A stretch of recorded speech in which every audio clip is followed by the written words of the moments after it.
समय के साथ दुनिया आगे बढ़ी है। आधुनिकता के इस दौर में लोगों ने अपने रहन सहन में भी बदलाव किया है और इसका सीधा असर उन जातियों और जनजातियों को हुआ जो पुश्तैनी काम को रोजगार के रूप में पीढ़ी दर पीढ़ी आगे बढ़ाती रहीं। इन्हीं जातियों में है गडरिया समाज। करनाल जिले में बड़थल गांव के भेड़ पालक कलीराम के बड़े बुजुर्ग दशकों से भेड़ पालन करते आ रहे हैं। कलीराम ने भी अपने पुश्तैनी काम को आगे बढ़ाया और भेड़ों का पालन करते रहे, लेकिन अब इस पुश्तैनी काम को उनकी अगली पीढ़ी नहीं अपनाएगी। हम तो जिनके शुरू से लग रहे हैं कि अल्लाह हमारे बड़े भी नहीं अपनी उम्र पूरी करके, तो हम इसीलिए सोच रहे जी मैं चलो कहीं न कहीं से रेट आट बढ़ी जाए फिर रेट नहीं बढ़ रहा जी, मंदा ही मंदा रहा जी। उनको तो बिल्कुल मंदा है, हम क्या करें जी फिर, और इला हमने कुछ मिलता नहीं जी, कोई काम ना हम कर सकते, ना हमारे पे दिहाड़ी बना ना मजदूरी बना। हम तो यही है जी शुरू से इसी के पीछे लग रहे जी।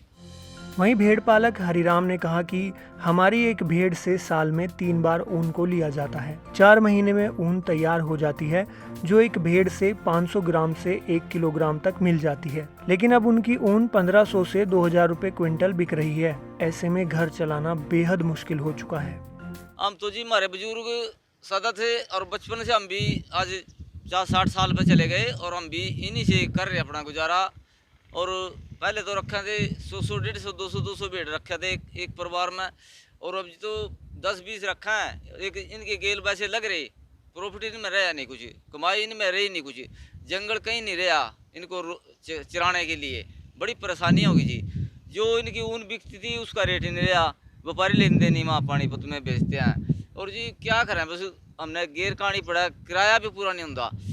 वहीं गडरिया समाज के बिछाराम का कहना है कि जब उन्होंने होश संभाला था तब ऊन 7 से 8 हजार रुपए प्रति क्विंटल के हिसाब से बिक जाती थी, लेकिन मौजूदा समय में अब ऊन को मजबूरन कोड़ियों के भाव बेचना पड़ता है। जो पहले 100 भेड़ रखते थे वह अब 30 भेड़ रखते हैं और आने वाले समय में और भी कम हो जाएंगे।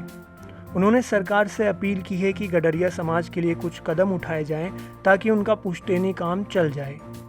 मेरी सोदी में भी 6000, 7000 और अब ऊन चल रही 2000, 2500 मन। तो बड़ी फिर समस्या आ रही होगी आप लोगों को तो रोजगार चलाने में। बस क्या करे भी, एक थोड़ी सी तेजी माल इसके ऊपर आ, बेटों के ऊपर है, अनून में तो कुछ नहीं बचता। गडरिया जाति के युवा सोनीपाल ने कहा कि उनका ये काम चौपट होता जा रहा है। उनके सामने रोजगार की बड़ी समस्या खड़ी हो रही है और आने वाली पीढ़ियां इस तरफ बिल्कुल नहीं जा रही। सरकार को इन जातियों के प्रति कुछ कदम उठाने चाहिए जिससे उनका उद्धार हो सके। ऊन का रेट है जो बिल्कुल ही जीरो है, इसमें सरकार ने कोई उस कदम उठाए नहीं रही, ना कुछ कर रही, और ऊन का रेट तो जीरो हो रहा है बिल्कुल ही। इसके बारे में तो सरकार ने कुछ सोचना चाहिए।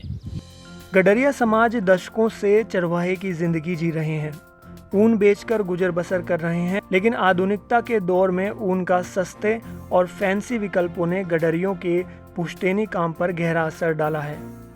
गडरिया समाज के पास ना खुद की जमीन है ना ही कोई ठिकाना। उनके पास सिर्फ दशकों से चली आ रही संस्कृति है जिसका रक्षण समाज में संतुलन बनाने के लिए काफी जरूरी है। ईटी भारत हरियाणा के लिए करनाल से मुनीश टूरन की रिपोर्ट।